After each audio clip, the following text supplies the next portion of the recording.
আসসালামু আলাইকুম সপ্তম শ্রেণীর শিক্ষার্থীরা। আমরা আজকে সমাধান করব তোমাদের গণিত বইয়ের অনুশীলনী 4.2। 4.1-এ আমরা বীজগাণিতিক গুণ কিভাবে করতে হয় সেটা শিখেছি। আমরা 4.2-এ শিখব কিভাবে বীজগাণিতিক ভাগ করতে হয়। এখানে আমাদের প্রথম রাশিকে দ্বিতীয় রাশি দ্বারা ভাগ করতে হবে। দুইটা করে রাশি দেওয়া আছে। 1 নম্বর থেকে আমরা সমাধান শুরু করি। 1 নম্বর রাশিটা একটু খেয়াল করো। প্রথম রাশিটা হচ্ছে 45 a টু দি পাওয়ার 4 এবং দ্বিতীয় রাশিটি হচ্ছে 9a square. 45 a to the power 4 divided 9a square. আমরা গুণের সময় যেমন সাংখ্যিক সহগগুলা গুণ করছি আলাদা আলাদা, ভাগের ক্ষেত্রেও সেভাবে সাংখ্যিক সহগগুলা ভাগ হবে এবং যে চলকগুলো আছে, যে চলকের সাথে যেটা মিল আছে সেই চলকের সাথে সেইটা ভাগ হবে। শুধুমাত্র আমরা গুণের সময় দেখেছি পাওয়ারগুলো, যেমন এর পাওয়ার 4 আর এখানে এর পাওয়ার স্কোয়ার, তখন আমরা গুণের সময় পাওয়ারগুলো যোগ করছি, কিন্তু ভাগের সময় উপরের পাওয়ার থেকে নিচের পাওয়ারটা আমরা বিয়োগ করব। তাহলে এখানে দেখো 45 ডিভাইডেড 9 আর হচ্ছে কি a to the power 4 divided a square.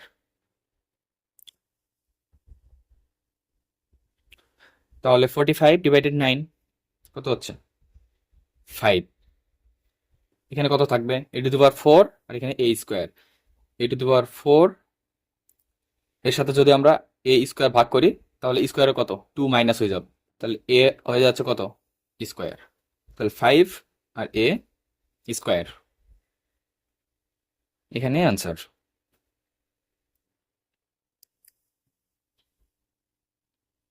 2 নম্বর রাশিটা একটু খেয়াল করো। প্রথম রাশিটা হচ্ছে -24 a টু দি পাওয়ার 5, দ্বিতীয় রাশিটি হচ্ছে দ্বিতীয় রাশিটি হচ্ছে 3a স্কোয়ার। আমরা রাশিগুলোকে উঠাই। -24 a to the power 5 divided 3a square. আমরা সহগুলোকে ভাগ করে দিই। তাহলে 24-এ কি আছে -24 ডিভাইডেড 3 গুণ হচ্ছে a to the power 5 divided a square. তাহলে আমরা যে সবগুলো ভাগ, এখানে দেখো মাইনাস, এখানে আছে প্লাস, কারণ প্লাস মাইনাসে চিহ্ন হয়ে যাবে আমাদের -3, তাহলে হচ্ছে 8, 3 আসছে 24। হ্যাঁ, আর এখানে দেখো a টু দি পাওয়ার 5, এখানে a স্কোয়ার, তাহলে 5 থেকে 2 বাদ দিলে থাকতেছে 3, এর পাওয়ার থাকতেছে কিউব। ঠিক আছে। 3 নম্বর রাশিটা দেখো এবার। প্রথম রাশিটা হচ্ছে 30 a to the power 4 x cube এবং দ্বিতীয় রাশিটি হচ্ছে -6 a স্কোয়ার x। আমরা রাশি দুটাকে উঠাই ফেলি। 30 a to the power 4 x cube divided -6 a square x।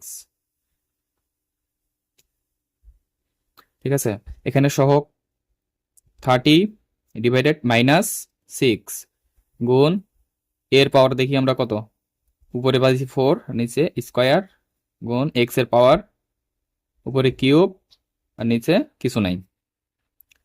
তাহলে দেখো এখানে মাইনাস মাইনাস প্লাসে মাইনাস হয়ে যাবে, তাহলে 6 5 6 30, a টু দি পাওয়ার 4, 4 থেকে 2 বাদ দিলে থাকতেছে এর পাওয়ার স্কোয়ার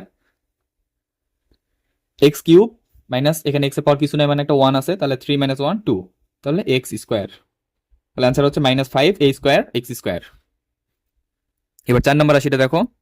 4 নম্বর রাশিটা হচ্ছে -28 x two the power 4 y cube z square এবং দ্বিতীয় রাশিটা হচ্ছে 4 x y স্কোয়ার z। আমরা রাশি দুটাকে উঠাই। তাহলে আমরা এখানে দেখি সহগ হচ্ছে -28 ডিভাইডেড -4 গুণ হচ্ছে x two the power 4 divided শুধু x গুণ হচ্ছে y cube divided y square, এখানে z ডিভাইডেড z। তাহলে কত, এখানে মাইনাস মাইনাস কেটে যাচ্ছে, ঠিক আছে, আমাদের চিহ্ন প্লাস হবে, তাহলে 4 7 28, তাহলে 7 এক্স এর পাওয়ার 4, এখানে 1, তাহলে হচ্ছে এক্স এর পাওয়ার থাকতেছে আর কত, 4 থেকে 1 বাদ দিয়ে 3, ওয়াই এর পাওয়ার এখানে 3, এখানে 2, কারণ ওয়াই এর কোনো পাওয়ার থাকতেছে না, 1, আর জেড কেটে যাচ্ছে, এখানে জেড থাকতেছে না, তাহলে অ্যান্সার হচ্ছে আমাদের 7x³ এবার 5 নম্বর রাশিটা দেখো, 5 নম্বর রাশিটা হচ্ছে -36a³ z³ y² এবং দ্বিতীয় রাশিটা হচ্ছে -4a y z। আমরা রাশিটা উঠাই, -3 sorry -36a³ z³ y² divided -4a y z। এখানে আমাদের সাংখ্যিক সহগ আছে কত, -36 ডিভাইডেড -4 গুণ হচ্ছে a³ ডিভাইডেড a গুণ হচ্ছে, এবার দেখো এখানে জেড আছে আগে, সমস্যা নাই, আমরা জেডের সাথে জেড মিলাই লিখবো, ওয়াই এর সাথে ওয়াই মিলাই লিখবো, তাহলে y² ডিভাইডেড ওয়াই গুণ হচ্ছে z³ ডিভাইডেড জেড, তাহলে মাইনাস মাইনাস কেটে যাচ্ছে,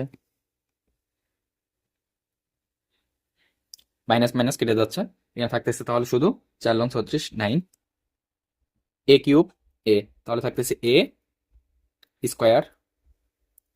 y² এখানে y1, তার মানে একটা y থাকতেছে শুধু, এবং z³ আর z, তাহলে z² থাকতেছে, তাহলে আমাদের অ্যান্সার পাইলাম 9a² z²। ঠিক আছে, এবার 6 নম্বর রাশিটা দেখো, 6 নম্বরে দুইটা রাশি -22x³ y² z এবং দ্বিতীয় রাশিটা হচ্ছে -2xy z। আমরা রাশিগুলোকে উঠাই ফেলি, -22x³ y² z divided -2xy z।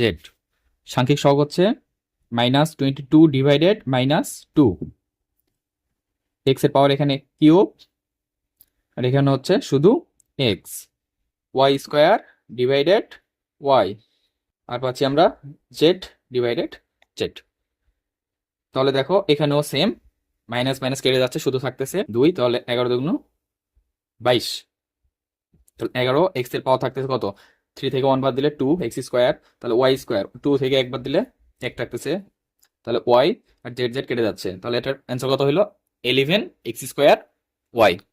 আমাদের 7 নাম্বার থেকে হচ্ছে আমাদের রাশিগুলো দ্বিপদী রাশি, আমরা পরের ভিডিওতে দ্বিপদী রাশিগুলো সমাধান করব। আজকে এতটুকুই।